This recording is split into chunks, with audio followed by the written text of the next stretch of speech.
So today, as everyone knows, we're talking about the FileMaker iOS App SDK, also known as Look Mom, I made an iOS app. So let's see, so first I kind of just wanted to give a quick overview of what is the FileMaker iOS App SDK. We're going to talk about some of the requirements to be able to use it, specific use cases and non-use cases for this. And then I'm also going to walk through the actual guide of setting up your app. There's, it's pretty straightforward. The guide's pretty good, but there's probably 2 or 3 points in it where it can be a head scratcher, and you kind of got to do some Googling or hunting and pecking to try to find some things.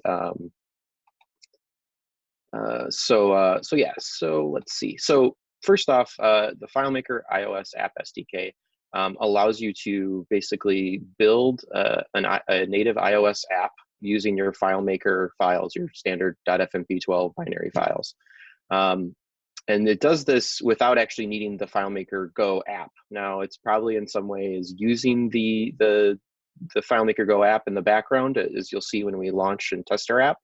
But basically the benefit there is your users don't need to go to FileMaker Go. They don't have to, connect to a server, download a file, whatever it may be. You're able to basically control all that within the app and control what, access to the application that they're seeing. So it really streamlines the user access from that end. On top of that, it also supports mobile device management, also known as MDM, which is the big benefit there is allows you to do large scale deployments with multiple users, hundreds of thousands for maybe corporate executive deployments in that sense. And this is how I use it for one of my clients, where they have 3 different locations across the state of Wisconsin. And for me to get physical access to every device of the 40 to 50 iPhones and iPads that they have is just not feasible. And especially if I ever want to update the app and provide new functionality or fix bugs, it's just really nice to be able to use the mobile device management in that. I'm not really going to talk specifically about mobile device management, but there are many different options available that provide that functionality. And most of that stuff I don't have direct involvement with. It's kind of another IT vendor manages all their devices in that way. So not a huge area of expertise, but if anyone has a lot of mobile device management experience with that sort of stuff, we can definitely talk about that in the discussion and QA afterwards. All right, next. So let's talk a little bit about the requirements. So it's part of the what they now call the Claris Software Benefits Group. It used to be called the FileMaker Developer Access or something like that. I'm trying to remember the exact name of it. But it's basically a $99 per year, and it has other things within that software benefits bundle. There's the FileMaker data migration tool as part of that. So there are a couple different things in there besides this software that they provide to you. And they've kind of penned this, this $99 as, a way for them to gauge interest in these features. And if people continue to pay them, then they'll continue to maintain and, well, at least presumably continue to maintain and use them. One caveat I'll mention is support on this, as I think a couple people can agree with. Support is a little hit or miss. It's, they give you the documentation that's available, and setting up and getting your app going. They do provide some support to that extent, but if at some point you somehow mess up your app or you change some setting in Xcode that you don't know what you did wrong or what happened there, or it becomes a little more difficult to kind of get support in that regard. And I haven't really found most of my support, and you can even see I have in the screenshot I have to the right here, I had a bug with the 17 version of the iOS app SDK on iOS 13, where when users would enable dark mode, the app SDK the keyboard would not show. And so really it was just posting to the forums and hoping that they'd have some ideas. But there isn't as high of a level of support as you may expect in some scenarios with this. But so it's kind of a proceed at your own risk, and kind of go from there. to be able to test and deploy your app, you can use, they have it's called the simulator app, which is part of Xcode, or a kind of part of that Xcode suite. You can test, and that's what I'll show, is you can kind of test and use your app in the simulator on your desktop computer, desktop Mac. So another thing I should probably mention too is you have to have Xcode, which then also means you have to have a Mac. So that's another kind of piece of this that I kind of glance over here, but you need Xcode, you need to have a Mac. I do recommend having an actual physical real device to test with, if you can. In some scenarios, like I have the client has a larger screened iPad, I only have the 10.5, and they have a 12.4, whatever the bigger size is. And so sometimes it's good to, I have to still use the simulator, but for, actual hands-on interaction with the app and using it, checking the touch points and everything like that, that I can all do, with the iPad that I have. So let me kind of hop through here. So the one thing I always found difficult is finding where I can download the iOS App SDK, and so it's a little hidden and it's tough to get to. The most recent way I found that you're able to navigate to get to it is inside the Claris community webpage. If you click on your profile and you go down to the right side, if you've paid the membership fee, it should show under this software benefits click group here. And if you have problems seeing that and you have paid your membership, they do say it sometimes takes a little bit of time. I think they said up to 48 hours to get you to be seen there as a member. Once you click on that, you will see the links to some of the tools that they offer. Oh yeah, and they also have the newer Claris FileMaker custom app upgrade tool I forgot to mention as well. But the iOS App SDK is available from here, and then they also have the data migration tool. So this is the page where that shows. And again, you do need to pay the membership to be able to see it and download it from there. I mentioned support, so this is sort of the extent of the support that Claris, I gotta get used to that, Claris has regarding the FileMaker iOS App SDK. So they will make sure that you've properly installed the iOS App SDK. They will help you with the download, and they'll also help you issue the terminal commands that you need to do to actually make the project directory folder for your app that you're going to build. But they don't offer any kind of priority support on it. So just, again, tread lightly, try to the app that you build, make regular backups of the project that you're using, keep those backups. And so you've always got a point in time way that you can get back to, well, I knew it worked a month ago. What broke now? Because I've even had issues too, where I just do what seems like a benign Xcode update. And that update has even caused trouble where some features with Xcode change or move, or I have to reset up something. So it's good to have sort of a backup of that as well as the application. So particular use cases that you might consider for this or not consider in my first option here. Claris's stance currently is that they do not recommend or support using the App Store for the iOS App SDK. So they generally recommend that you look at using the Developer Enterprise Program. So basically using a mobile device management platform and signing your apps through that method. So a good use case though for this is if you maybe have mobile applications for your iPad or iPhone and you have a large amount of users that are going to be accessing this app. Even if you have 5 users, if you are regularly updating your app and adding functionality or fixing bugs, I would consider this as a good option to get those apps maintained and updated. I remember the good old days before we had this, that there were some ways that you could have separate files within your FileMaker Go application that could, in theory, update your apps, and that was, or it could update your files. And that was a little challenging to work, and this is a much more reliable way of doing it. And again, you can integrate this within your mobile device management, so you can just push an update out to those devices and say, okay, here's the new version of the app.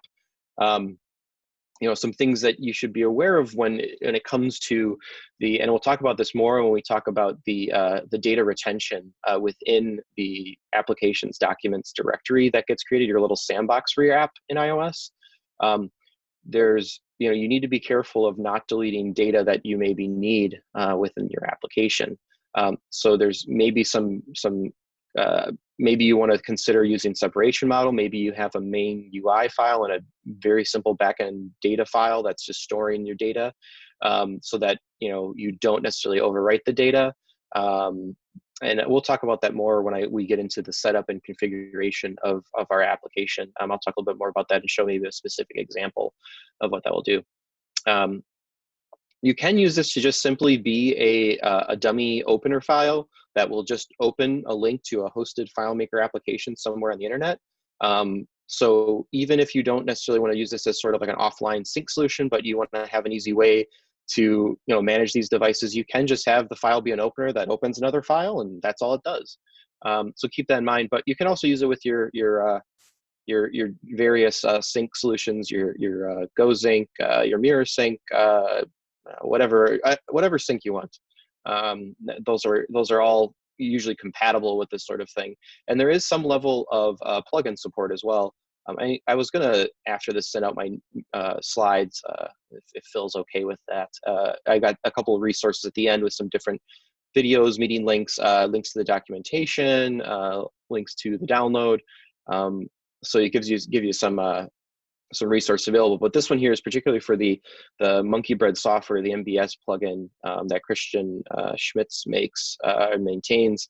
And he kind of goes through the process of using that plugin within the iOS App SDK. And so the good news is a lot of your plugins will work, and I'll show you where you would store those within your project directory here. Matt, a couple things for you. I can post anything you want to the meetup meeting, the event. I can, if you have anything to provide for the people who watched and for the recording. Right. There are a couple questions. Jack asked if he's running FileMaker 17. Is iOS App SDK universal to all versions of FM, or do I have to upgrade? So how do the versions of the... Yeah, that's a good question. So so when I didn't get a screenshot of it, but when you click the link for the iOS App SDK download, it will provide the various versions that are available. So I think it goes back to 17, maybe 16, but I think it's 17, 18, and 19 currently. So that's about as far back as you can go. Now, this is probably unsupported, so I wouldn't recommend doing this, but it's possible that I think if say, for example, you had something that was hosted on it'd be a FileMaker 15 server, you could maybe potentially in theory use the FileMaker 17 iOS App SDK, but any development or anything like that you do within the app, I would highly recommend using that version of FileMaker to build your app for this solution. I ran into this recently where I had an import script step in a version of a file that I had updated in FileMaker 19, which some of you may know has a newer import dialog. Well, that import record script step did not work in the earlier versions of FileMaker. So it's one of those things you always got to be careful what version you're using, but you do have some flexibility on what version runs.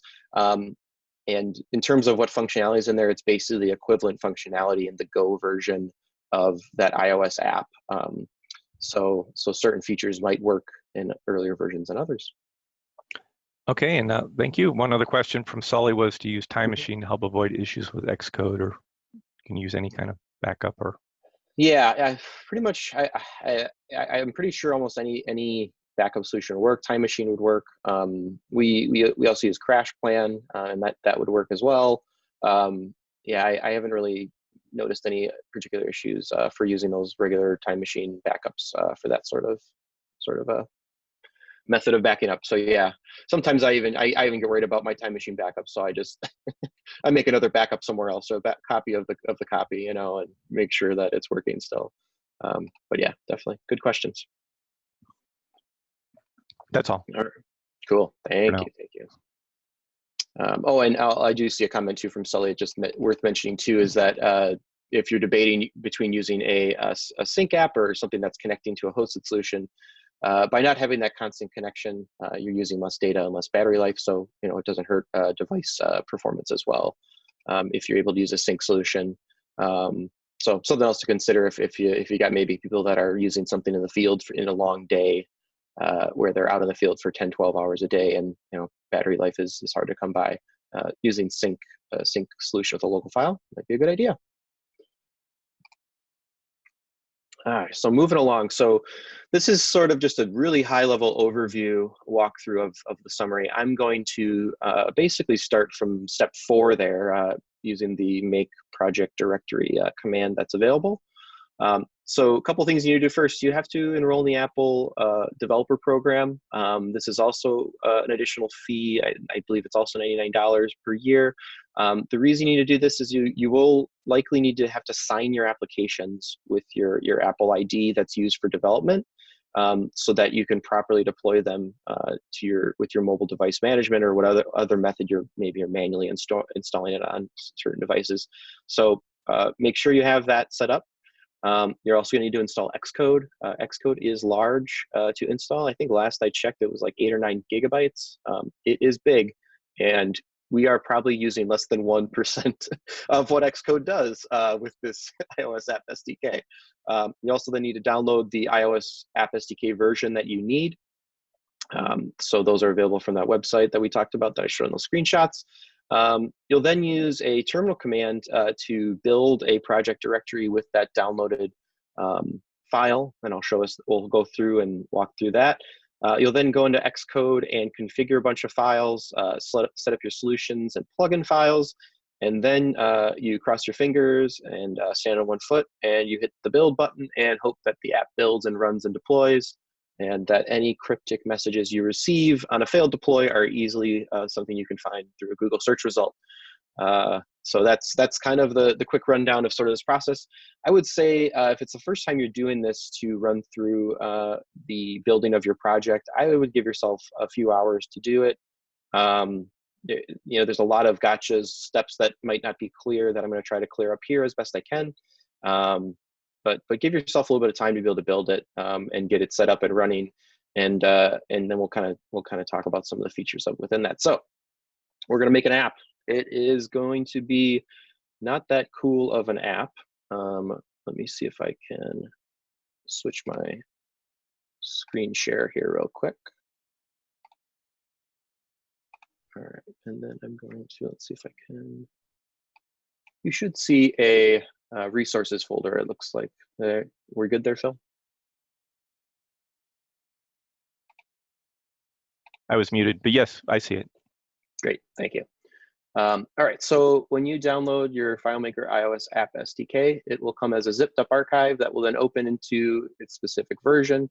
There'll be 3 items at the top level here. You have this executable terminal command that we're going to run. You have your EULA, which I'm now going to read to all of you. No, I'm just kidding. You also have then this app resources. Basically, what I've kind of determined is this make project directory takes the inputs that you provide, and I'll show you that, and then it uses this resource bundle and expands that and makes a new project directory for you in Xcode. So without further ado, let me get rolling here. I'm going to pull up my notes. If I hop over here, I'll show you what I'm looking at too. This is the help document for the iOS App SDK guide. It gives you all the steps. Like I said, these are the first couple steps that we went through. And so now I'm going to start this process of setting up the project directory. So whenever you have these executable files in this way, where it's a Unix executable, to be able to run those, you do a period and a slash, and then the name of it. Now, I'm not currently in the right directory that I need to get to. So wherever you downloaded this to, you've got to navigate to it. So I put mine on my desktop after I downloaded it. So I need to do some sweet, let's see if I can do that. Where am I again? Yeah, I'm in user. Matt, can't you just like drag that into the terminal and it figures out the path? Yeah, that's a lot easier. I guess I could do that. So let's just do that. Thank you, Phil. So now I'm in the correct directory where this make project directory file is located. So we got right there. And so now we got to type in our command then to build it. So there's a couple steps that they include for it that you're going to put in. So I'll show you. So type in the name of the executable. And then they have a couple of different things they want you to enter. So first they want you to enter where the project path is going to be. And I'm just going to, again, click and drag that path because I want it to be right in the same folder that I'm building everything in. You could put it in a different spot, but I'm going to put it there. And then the next thing we're going to add in is the name of our app. So I'm thinking of this cool name like that's app. Why not? And in this case, the file I'm using, I'm just using one of the template starter solution files for assets that's part of FileMaker. But obviously you could use your own as well. And then after that, they have what's called an app bundle identifier. So this is a unique bundle identifier to identify your application if you actually deploy and run an iOS. And it uses the reverse what's the name of it? I'm blank on the name. Reverse notation. So it'd start with com, and then say my company name. So I'd say Soliant, and then maybe the name of my app or something. So Matt's, I'll just do all Matt's app. And so those are all the things I need. And this runs rather quickly. And so again, we've got the executable command. The options that we enter is the path of where we want the project folder to be made, the name of my project, and then the bundle identifier, the unique identifier I'm going to use for that app. Let's see, what else was I going to mention on this here too. One thing you should be aware of is it's not a trivial process to change the name of your app. It can be done, and I have had to do it. But if you can come up with a good name from the beginning and figure out how you want to name it and handle the bundle identifier stuff ahead of time, it'll save you a little bit of headache to kind of build out the app and change the project name for it is a little challenging. So let's hit return and pray to the demo gods. And oh yeah, it looks like I already got it. All right, hold on. I got a little mistake in my command here. So let's just change this out. So I actually need to create the actual folder that's going to show in here. So give me one moment here. There we go. All right. So I think I just need to change this to be, we'll just call it.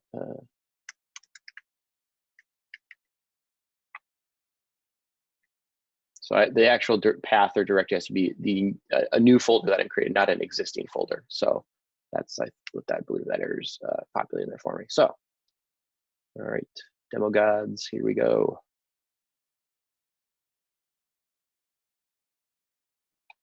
You can see it's starting to build out some of this stuff, moving the files into place, and it's done. So, so now we have, this is basically my project application directory. So from here, what I can do is I can launch my Xcode project and start working in Xcode. Basically, some things I'll mention here. This app entitlements basically don't ever touch, they say. And then this is all the resources that the iOS App SDK uses. Pretty rarely are you going to dive into these. So basically, the only thing you really need to worry about is this folder and then the Xcode project folder. Let's dive in a little bit into this main, your app folder that gets generated here. A bunch of basic default files get created. It even has a kind of a placeholder solutions file for you. So you can actually build and run the app with this one placeholder file. We'll go through and show you how you can update these, the config file here to be able to have it point to your special app. So that's kind of the breakdown there. Any plugins you'd need would go into here. They use a standard FileMaker plugin format. So those would go into there. And that's kind of it. We will edit the info.p list in a later step. And in here too, if you have app icons or launch images or obscure icons, we'll talk about in a little bit. All those things go into these folders as well. And I'll show you how you can add them. I'm not going to add every single one.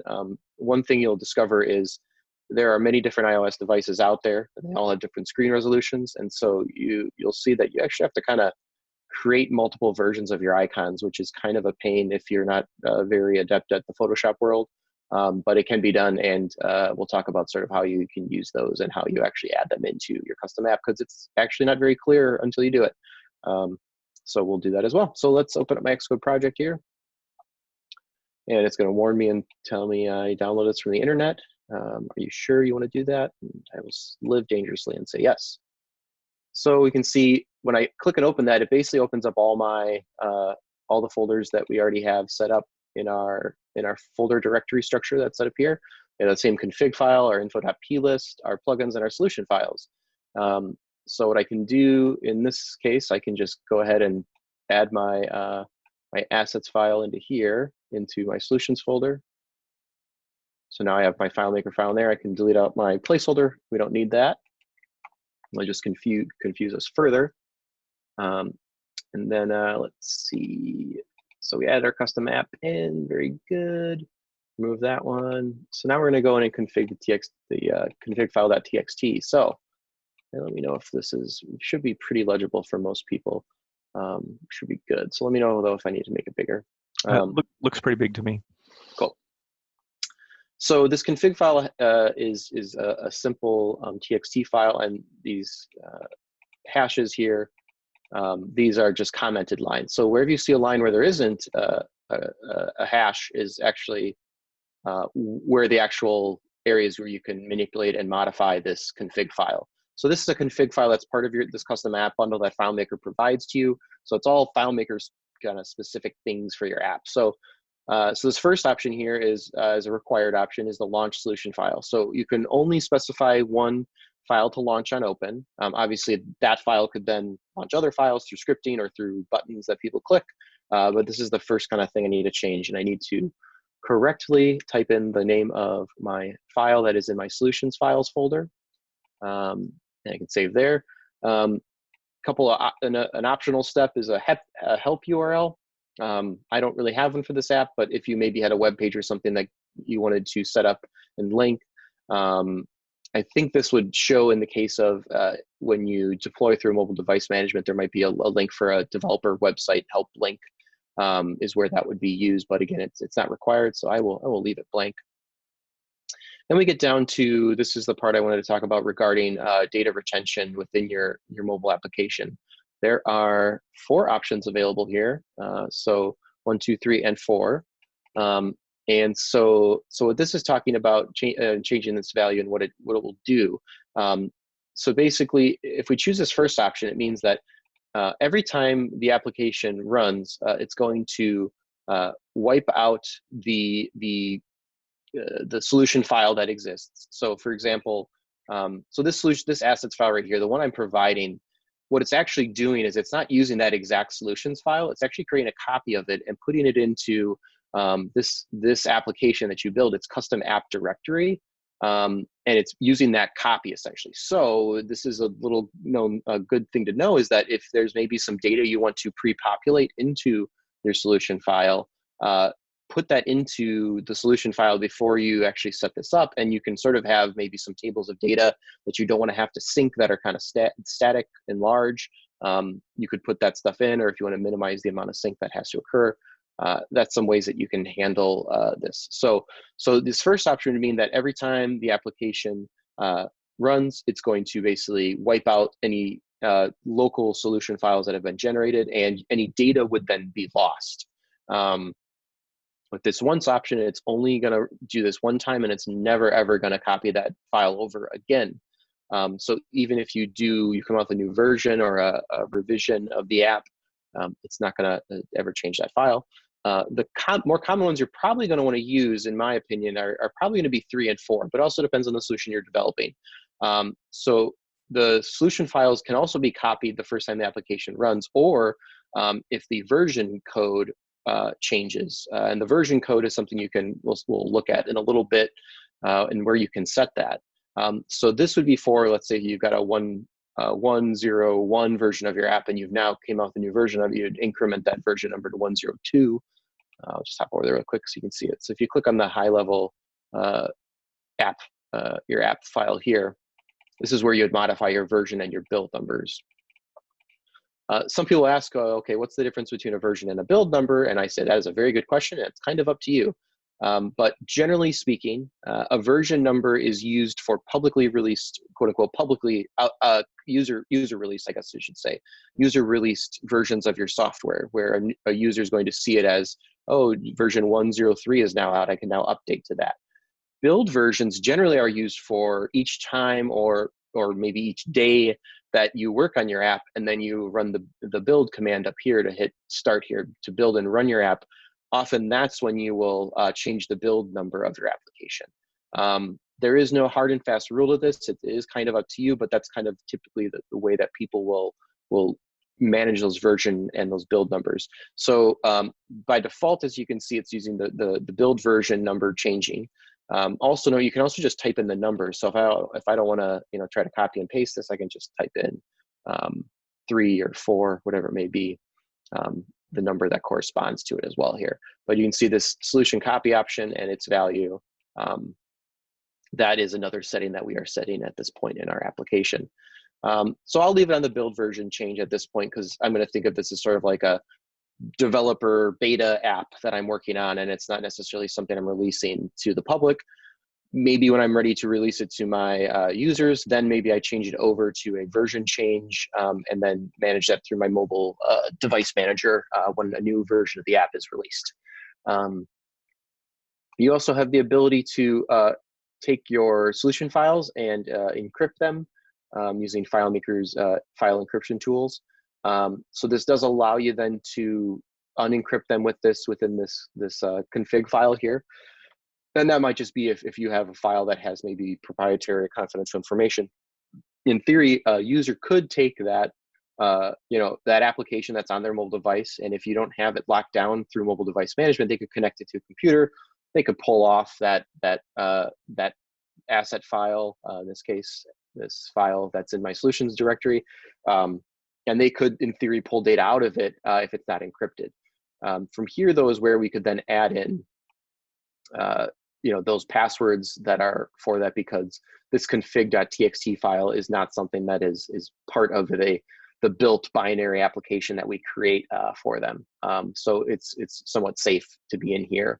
And you can also have, so you can set it to be for individual application or files that you have, if you have separate encryption passwords for separate files, or you can also say for all the files that are available, you can set a default password that is used for the unlocking the files through encryption, decryption, I should say. Last is an optional piece. We talked a little bit about this before the call, before the start of this meeting, about the app delegate class. So this allows you to give a name for your application that is unique within iOS, within the operating system. So this then allows you to make calls to your application from other places. And so you could, in theory, have your app be able to be called, say, from the share sheet.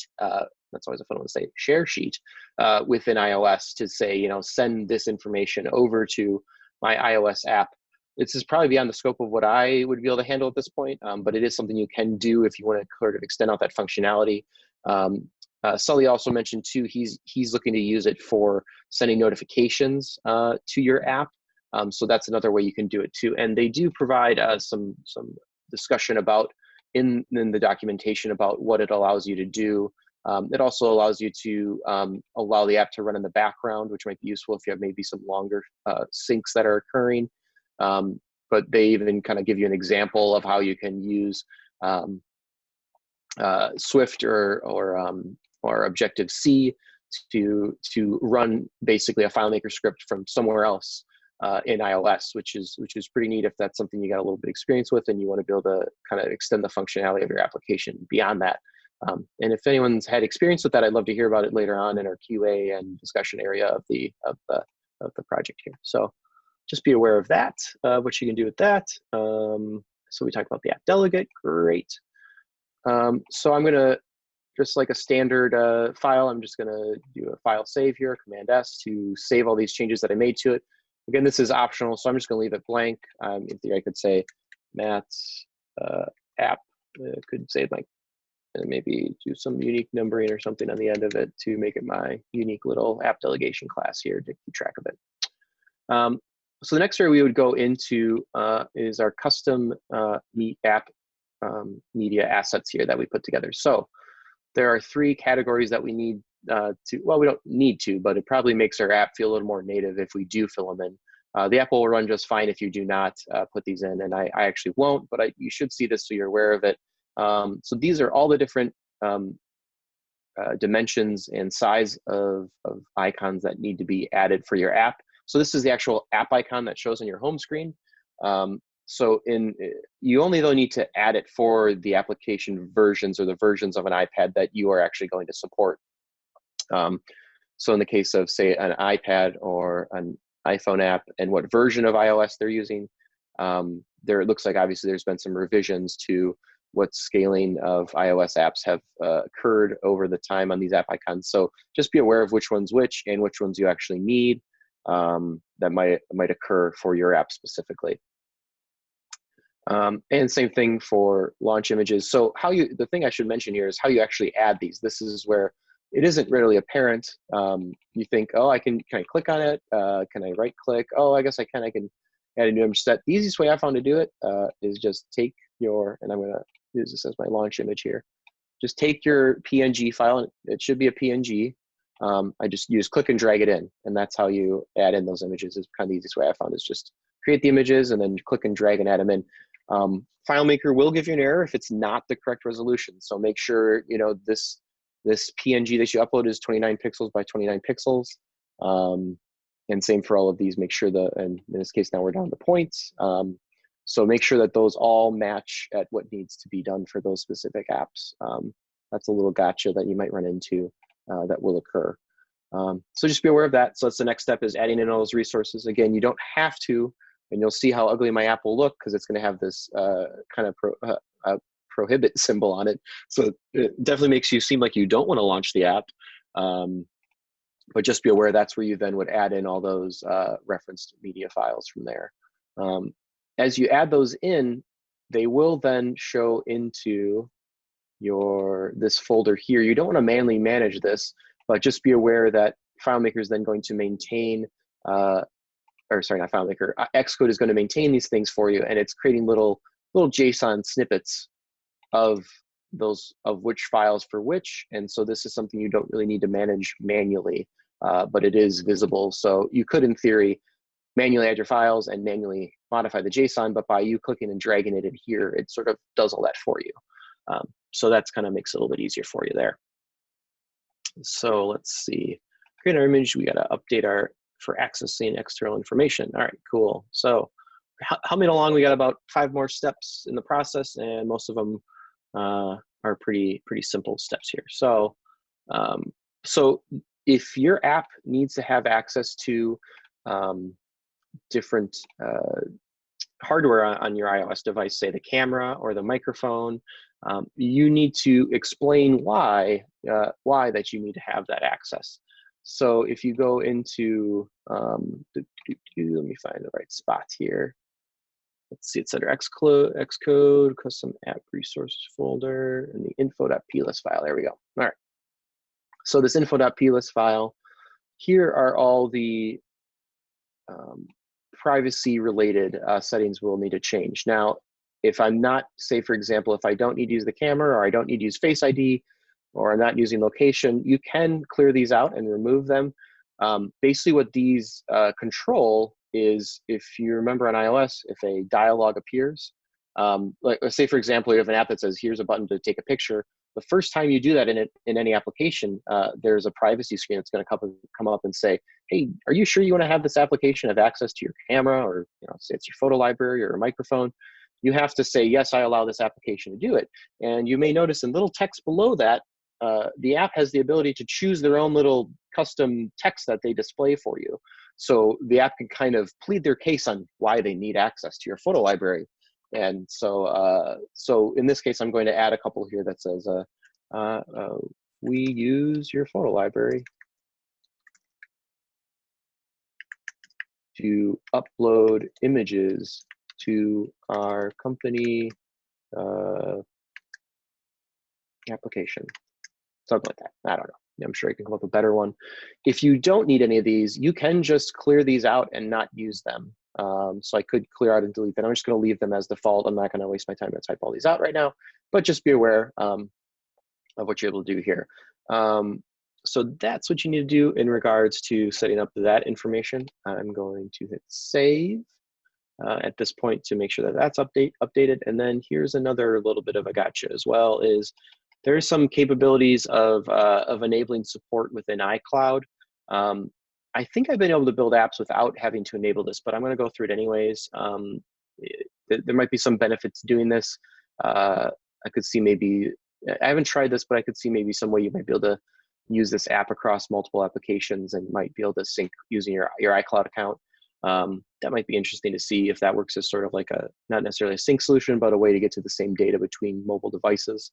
Might be interesting. So anyways, so I'm going to go in, I'm going to click over then onto targets. I'm going to go on to signing and capabilities.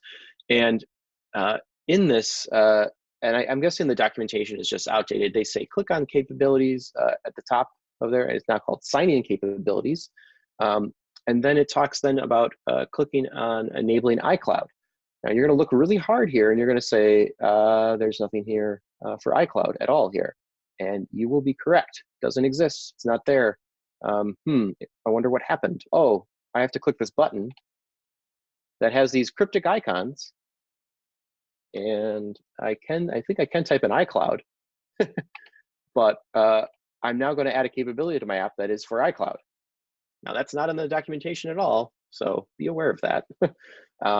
And they do say they recommend that you check the iCloud documents, and then it's going to then require you to select the development team that's going to be used for signing. Now, the signing part of this can be a little bit of a pain, and I have run into problems with this where, so what signing basically means is that you're using some public key cryptography to basically sign your application to ensure it is coming from you.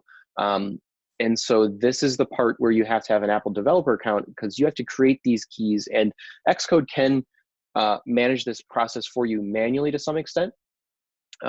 But in like my case where I'm using a iCloud account that is tied to our Soliant corporate Apple developer account, I don't actually have the ability to create my own keys for this. We're kind of restricting that. So I actually have to contact another developer on our team that then has to create the key, and then it's allocated to me, and that's all done through Apple's developer portal. But in theory, if you are doing this and managing this on your own, it should be pretty seamless and pretty straightforward. But you do need to be able to basically sign your application if you want to be able to use this iCloud related functionality. And so what iCloud documents means from a service standpoint is that the documents, the files that you create through your solutions file here, this file, normally it would just be stored in a local documents file that's for your application, a sandbox documents folder that your application and only your application has the ability to access in iOS. With this, it then becomes an iCloud document store, and it actually then stores it in iCloud, so you could retrieve that file from other locations, from other devices that use your iCloud account. And so that's what this enables. Like I said, this isn't a requirement, and FileMaker also does not make it clear that you have to that you don't necessarily need to enable this capability from what I've seen from my experience in using it. But this is where you would basically add and select that. And I'm just gonna not select it at this point. And I'm also just gonna remove the iCloud functionality because it'll still build. Well, I'll leave it for now, but let's save it. So we're getting there, we're almost done. Couple more things. So, there's a question from Jack. Can you see that question in the chat? I thought. Yeah, let me pull it up here. With a license code as universal access agreement. Yeah, so Jack had a question regarding he's developing a commercial app. Is there a recommended way to secure my app with a license code, and is there a universal licensing agreement available, preferably free for me to use? Oh, that's a very good question. I don't know if I have the answers to all that, especially regarding license agreements. So I will defer to the lawyers in that one. In terms of a recommended way of securing my app with a license code, it's kind of up to you. You kind of would probably build and roll your own. My guess is you probably would have some kind of authentication that you're going to tie to this. So potentially if they're launching an application, you're going to have them log in with a FileMaker account or some kind of Active Directory maybe you've set up for them. And maybe you would use that to secure your application in conjunction with what I talked about earlier of enabling file encryption at rest with your FileMaker file, which was in the config settings where you would encrypt your file at rest and use that as your solutions file and then provide those in your config file.txt here. That would be the way I would probably secure my app so that people wouldn't be able to get at that code. But yeah, there's probably many ways you could secure the app with with a license code or with some kind of a login. So something for you to keep in mind with that. One more question. There have been some questions about icons. Do they have to be PNGs? We think they do. Can they be PNGs, or do they have to be PNGs? I believe they do need to be PNG. I'm trying to remember. Let's see if they have any of the documentation about that, specifically saying it. It's probably the best option for you. It's the preferred format for iOS apps if they give you the option. Yeah, it says the recommended file format for icons is PNG in the documentation.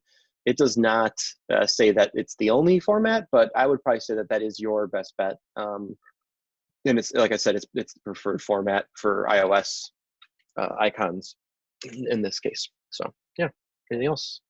Nope, that's all. Thanks. Cool. Oh, and Paul just mentioned too in the chat. That's a good note. A good resource for generating your app icons is makeappicon.com. So that's a place it's good to know. You can probably upload one icon and it'll scale them down and make it all set up, or it's a place where you can just create an actual app icon and then have the different sizes export from there. So that sounds like a nice way to do it. Another question, we'll just hit it while we're here. Anticipate Android support for this SDK. Well, I believe it's public. Phil, feel free to mute me if I'm nope, it was yeah, in the public sessions last week. Thought it was. Okay, good. Android is coming. It's coming for FileMaker Go.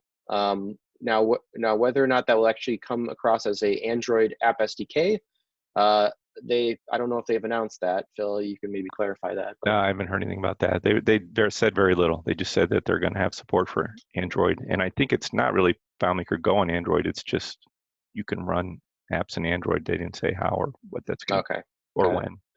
So that'll be interesting to see how they actually end up doing that. Maybe it is an SDK and it's not an app, a FileMaker Go app. Who knows? We'll see. But maybe it is a coming soon, which I know has been a long requested feature that people are hoping for. So cool. So we're pretty much almost done here. And then we got a couple other things. So again, we talked about the idea of the versions and the build numbers. Those are here.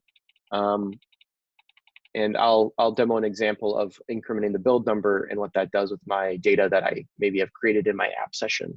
Another thing we'll talk about too is we do need to specify a URL scheme for our application. This is also useful to allow your custom app to respond. Say, for example, you send some information over to your app from another application, or you have a script that runs. Using this URL, having your own URL scheme allows you to be able to have an identifier in a way that it's going to receive external commands from here. So it uses the same reverse notation. So I'm just going to use my Soliant.Matt's app format, and URL scheme I'm just going to say is Matt's app. They also don't really specify this in here, so you can kind of set it up however you'd like. I believe I ended up pulling up some documentation about defining a custom URL screen, and this is in my slides. FileMaker doesn't provide documentation for this, but they do provide. Apple does in this scenario. So basically, it talks about how you'd want to create them, how you'd format them. And then where you actually would register your URL scheme and how you would type them in. So in theory, this is what would come up when you deploy into iOS and some of the ways that you can handle your incoming URLs that happen. So fun documentation that you can read in your free time on the weekends when you're sitting by the fire, having your hot cocoa. So that is filled in. Let me see. I think that's pretty much all we need to do. I think I've covered all the bases. So now I'm going to try to build my app. I'm going to just use the simulator application that's available here. And hopefully, when I build the app, it will actually build correctly, because that's always the fun part of whenever you change something here, you might not have something build. And you might still get little warnings like this you'll see during your build. Some of the asset libraries we're using here are outdated, and those are libraries that have been provided by FileMaker to this. So the idea probably is hopes at some point that FileMaker is going to update these things, because it sounds like they're being deprecated and might not be around for much longer. I just got a successful build message, and if I play my cards right, my simulator is now launching. I just had this run on a little iPhone SE, smaller device, but it's a little floating iOS device that's now booting up on my Mac. It has a home button I can click. I can rotate the device. So if you want to be able to rotate your device while it's running and use it in different orientations, that's available. You can also take screenshots of your app. So it all gives you some basic capabilities within that.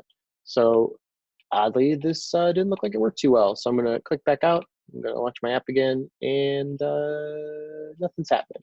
So this is the joy of it. And looks like my app also just crashed. So really cool, good start to this process. I'm going to just double check and open up my assets file. This is, there's nothing in it, pretty basic. It doesn't look too bad.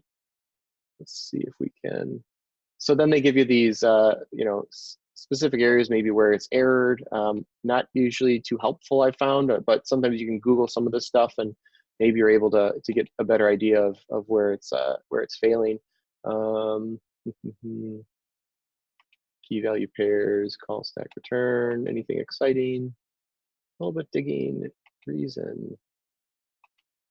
Specified delegate class not found. Okay, so it's probably related to the delegate class that I added. Just gonna take a stab at it.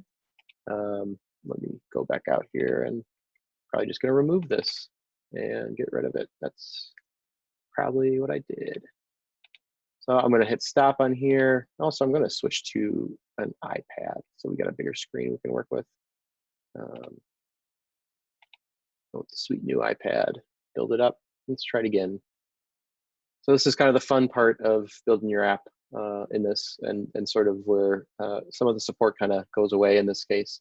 So you kind of have to a little bit of trial and error and building and trying. Again, we're gonna get the same errors, but it is chugging along here. I'll hop back over to my simulator.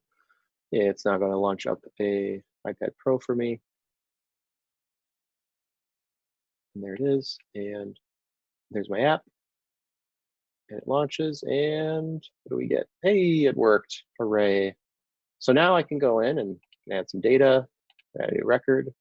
I'm gonna take a picture. So this, as you can see, looks a lot like FileMaker Go, because it pretty much is FileMaker Go. So you can navigate through layouts, your scripts, your settings. You can also hide this using your FileMaker scripting to hide the toolbars if you don't want people to have access to that. But let's say I just want to access a photo, and look, now my dialog has come up. It's kind of hard to see. I can't make it too much bigger. But it basically allows adding photos to your custom app here. So I can just say, okie dokie. And then it'll have me one more time go through and select. And even in the simulator, they give you some test photos that you can upload that are part of it. That will then go into my app. I'll type in some text into these fields using my keyboard on my computer. So works pretty well. I can navigate through, you get the idea. And so that works pretty well. So I'm just gonna quit out here, and I'm going to kind of demo the incrementing of the build number piece. So slide back. There we go. All right. So now you'll notice right now, technically this app is still running on my iPad. I haven't, technically quit it out because the apps will run in the background for a certain amount of time before they go to background memory. But what I'm going to do is I'm just going to stop it here within Xcode. And so that would mean then the application is no longer running on here. If I were to click it and launch it again, it's going to then trigger it to run again in my build here. So the trick here is I don't actually have to build this every single time. I only need to build it when I make changes within the app here. So for example, now if I were to increment my build number, remember my config file, there's a setting regarding when I'm going to copy the solution files with my first build, and that's when I change the build version build version numbers change. So that's this option here, number 4. So in theory, now that I have incremented my build version number, any data that I created in my test app that I've been using on this iPad, that one record and that image that I uploaded, those will now go away. when I now perform my build again here.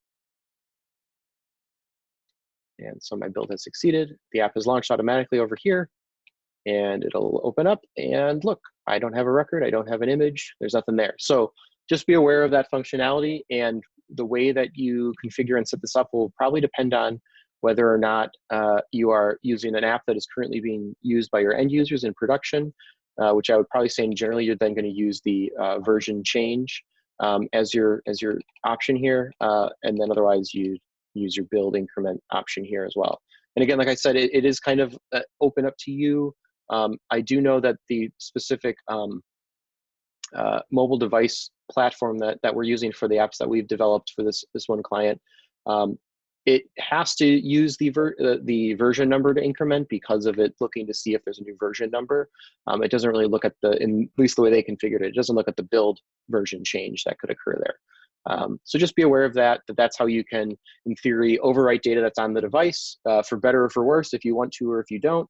And that's how you'd then be able to push a new version to your device as well, if you were to build. So one last thing I'll check on that's kind of outside the demo here is that, so this version I've been doing here is I'm running the app in the simulator. I'm running it so it can be tested and running through Xcode here. But what do I do if I actually want to run this on an app and build the actual binary iOS app, the .ipa formatted file?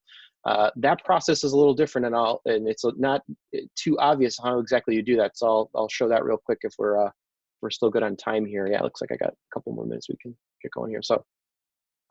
So the first thing you do is you click on this drop down of what app I'm building for, which we saw earlier when I chose my simulators that were available. And what you do then is you go to generic iOS device and click that. And so when I do this, I can build the app, but I actually can't run anything because I'm not specifying what iOS device this is going to run on. But what I actually end up going down to is I go to product and I go to archive, which doesn't seem like exactly the right thing I'd want to do. But in this scenario, that is what we would do. And looks like I got a build fail. And so comes back to my problem here. I've not signed my application.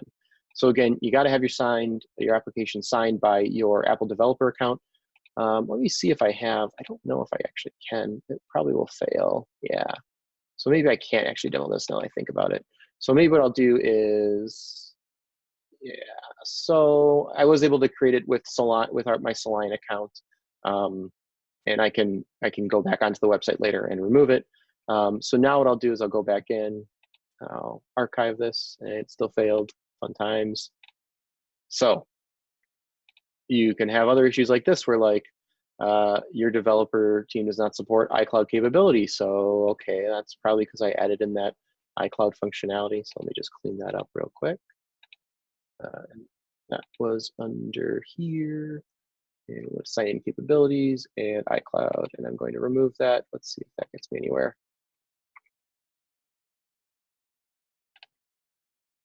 Nope, still failed. So this is the fun part. I probably need to actually go in and talk to one of our guys. Let me see, I think I have another project open. I'll walk through this part because this is kind of a thing that isn't really available that I've seen in your document and seen in this documentation.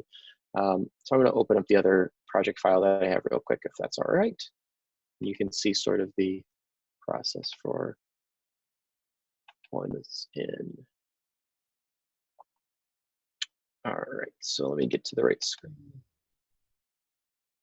So I'm just going to build this app on the other screen really quick. So you go to product archive, and in a sec, I'll show you the screen that comes up that we'll walk through a little bit to understand what's next here. Because there are a couple different options, and it's a little confusing on knowing what exactly you want to pick, and it all kind of depends on how you're going to deploy your app in some ways.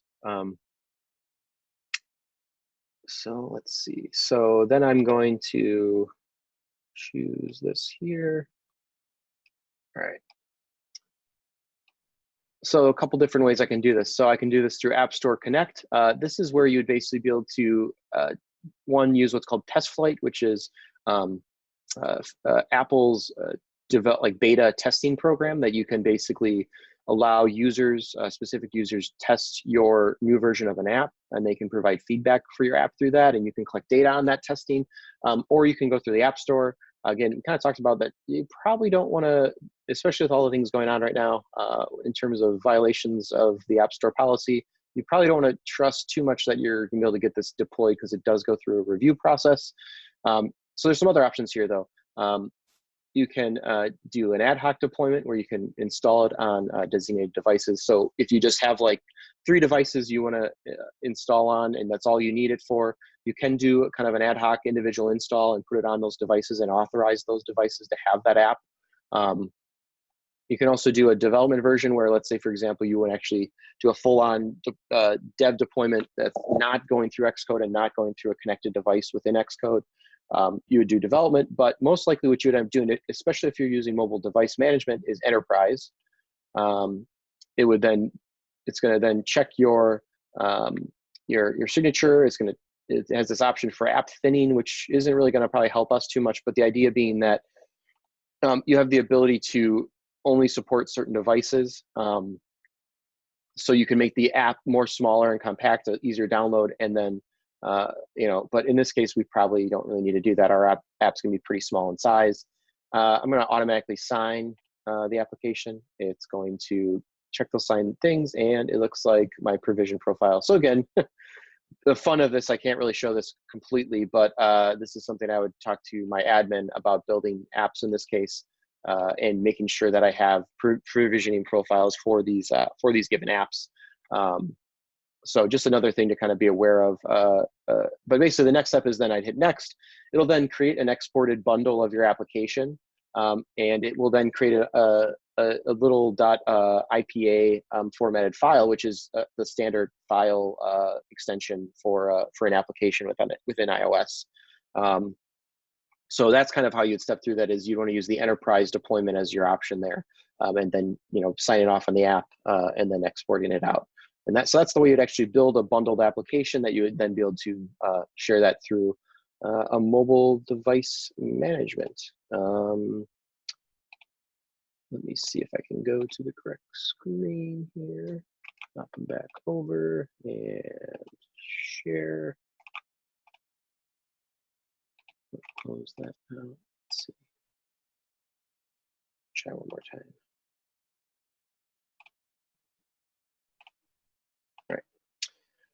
All right, let's see. So I think that's mostly what I have. Again, my next slide here, I do have resources. So these are just a bunch of links I gathered. A lot of them are from Claris. I also have some Apple-related ones related about the custom URL scheme that we talked about, and then your bundle identifier that if you wanted to be able to do some communication within your app, those are some links that we have provided here. So, so I think that's. We do have some questions. Great. Somebody asked a while ago, let's see, the URL call that you make to your app, is there anything in the scheme to trigger a script or do other things, like to send you to a layout or found set or anything when you call your app? Yeah, it's mostly scripting that I've seen. There is an example code that they do provide. Oh, we don't see that. Let me see if I can pull it up real quick here. I had it open in one of these screens. Yeah, here we go. There we go. All right. So they do give some examples of it. So here is an example of calling a parameters. Script with parameters. Yeah. So this is probably the main thing you'd call. This actually comes up in when you're talking about the FMXQ script function. So this is a function that will allow you to invoke a FileMaker script from Objective-C or Swift. So things you need to provide is the name of the file, the script name, certain controls. So if you have like a running script, it's similar to like in FileMaker where when you have a button, say that runs a script, it'll then give you the option to say, okay, if there's already a script running, what am I doing with that currently running script? You can pass parameters, and you can also set variables too within there. So yep, you have some capabilities here. And then, yeah, so there's a FMX exports header file that actually declares this function. So this is probably a file that is that's within Xcode, I'm guessing. taking a leap there. But they probably have some supporting files that call that in the header file. Yeah, there it is. I found it. Cool. We don't see that. Yeah, I was just sharing their screen. So yeah, in this app builder resources folder, where they say do not modify, this is where that that specific function is called and created. That then passes this along to your FileMaker app. So by you building this app and having this functionality in here, this gives you the ability to basically to link to it using that that specific code in Swifter Objective-C. Neato. Great. Does the enterprise program require a minimum number of users or a subscription of some kind? No, it could just be one. It's mainly just that it's mobile device managed. I'm not sure of any limits with mobile device management. I would probably say it's pretty unlikely that you're going to hit that. If there is a limit, that you're going to hit it. I'm not aware of one, but could probably look into that more. We had a thread going about somebody asked if you could kind of review like the reasons you would go through this whole process instead of just using FileMaker Go. What are the advantages of doing this instead of just having people, go on their app and go on their. Yeah, obviously this doesn't look like a lot of fun to go through this debugging, trying to get it to work and the steps and kind of being outside of your comfort zone of FileMaker. The biggest thing is that think about, when you're working with FileMaker Go, how do you get users to, to get a user to the point where they're using a FileMaker app on iOS? They got to download. You have to download FileMaker Go from the App Store. They have to have an App Store account. Obviously, it's free, but they got to download it. You then got to somehow send them the file to access it. So you got to email it to them, or you got to provide some website where the file is that they can download. They then have to choose the correct version of FileMaker that you want them using and add that file and copy it into, and then they have to launch FileMaker Go to get into it. So for some end users, that's just too much. Now, if maybe this is something you have a very small user set. And again, that's probably the biggest dividing point in my head is if you have a small set of users, I can't necessarily say that, if it's under 5 users and you're not regularly updating your mobile application, I would say you don't necessarily need to go this route and use the iOS App SDK.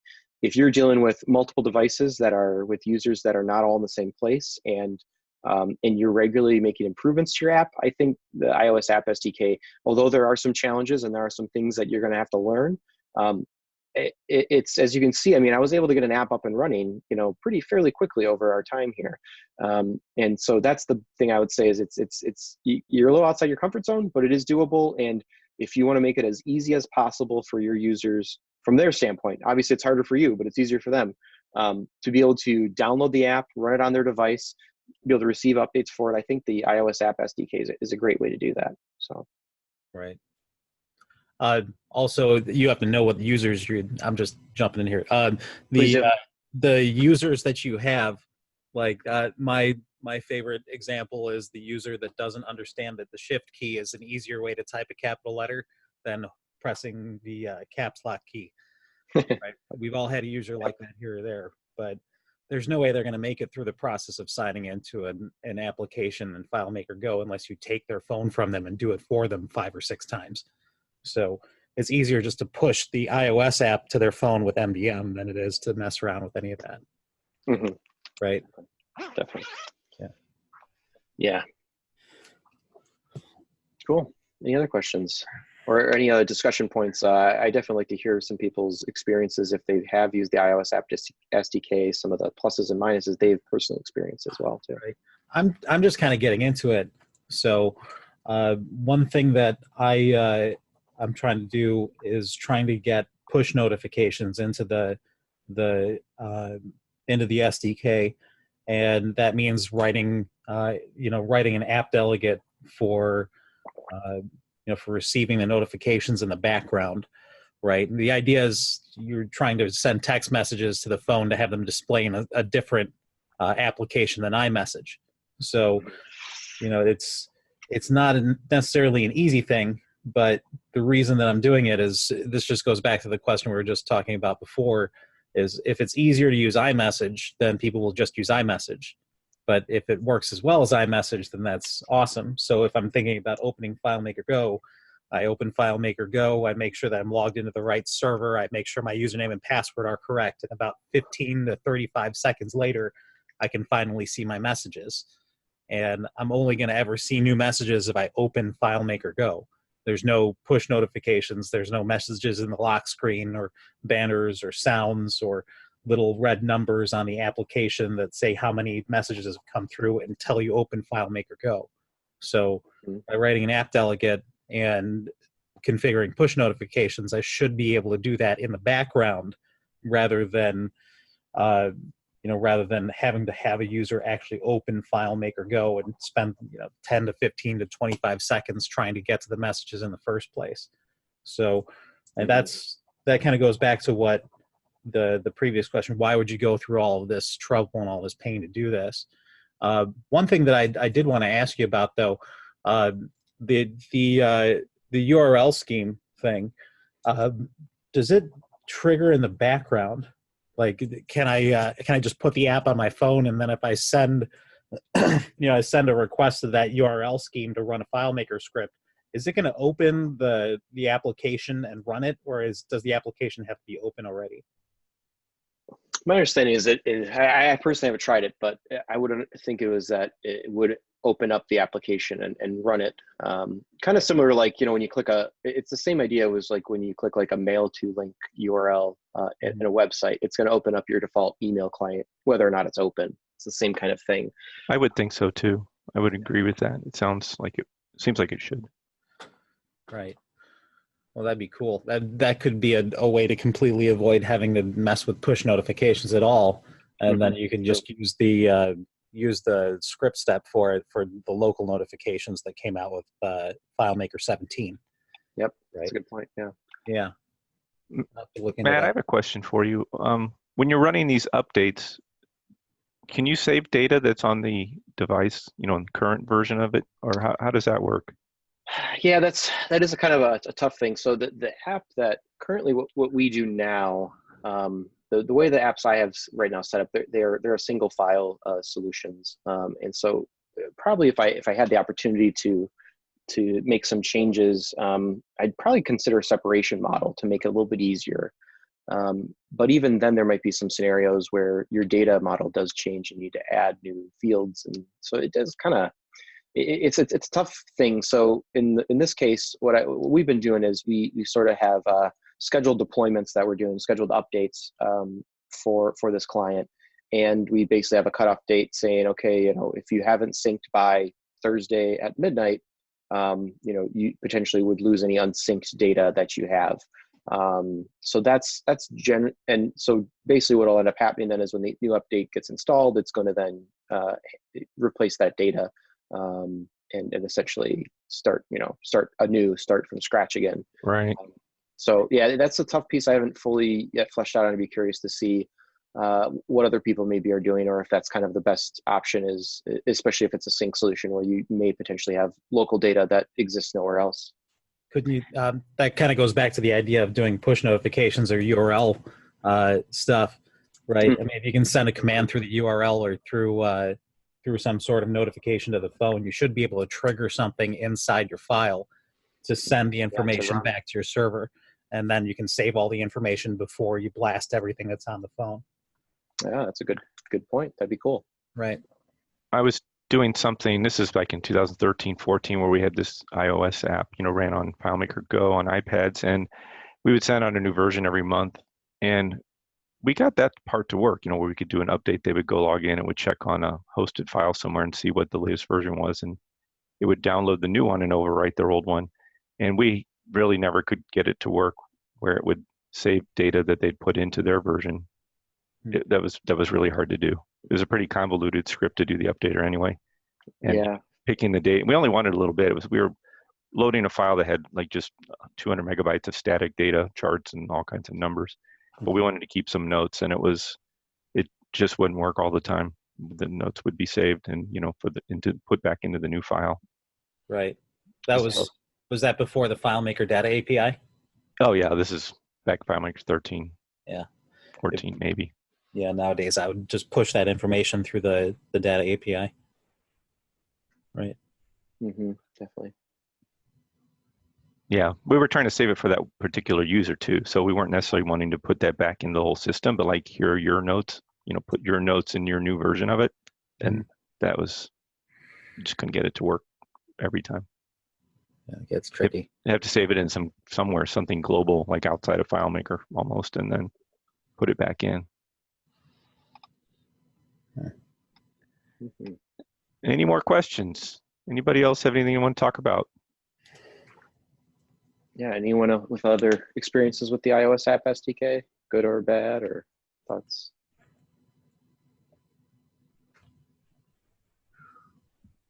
Paul, do you have anything to add? Is Paul still here? He's gone. Chris? Oh, Paul and Chris are both here. Do you guys have anything to add from your experience of using it? The only thing that I would say, I put it in the chat. One thing that we've done a lot of is we've used Apple Store Connect to upload. And instead of going through the enterprise program, the Apple Business Manager, basically you have your customers set up an Apple Business Manager account. And then what that allows you to do is you can still go through the whole App Store process as far as the approval and everything else in terms of managing the app. But then the app is only available to that particular business client. So that's really a nice way, because then whether they choose to distribute it using just codes, or whether they want to use some type of MDM platform, that's worked out really well for us in terms of a way to be able to do business. And you can do the same thing for education too. They've got an education version as well as a business version. Oh, very cool. Good to know. Did not know that. Awesome. And the only thing they required, they do have to have a DUNS number. That's basically what the business registers for. If you look it up, this has all happened in the last year. They basically just apply for an Apple Business Manager account, and they just have to have a DUNS number to get one of those. What's a DUNS number? It's a company that actually provides a unique ID value. It's DUNNS, and basically, I don't know what triggers it, but they basically keep numbers and codes on all sorts. Oh yeah. Okay. I'd heard of it before. I couldn't remember what it was, but now I remember that you described it. Yeah. Dun and Bradstreet. Yeah, that's what it is. So Dun and Bradstreet. Yes, that's right. I keep saying. They just make up a number, for like a serial ID number for every business that they come across, right? Or every business that exists. I think so. Yeah. I'll put the thread. It's basically, this is the business URL, but it's been a really good. It's a really good resource in terms of a way.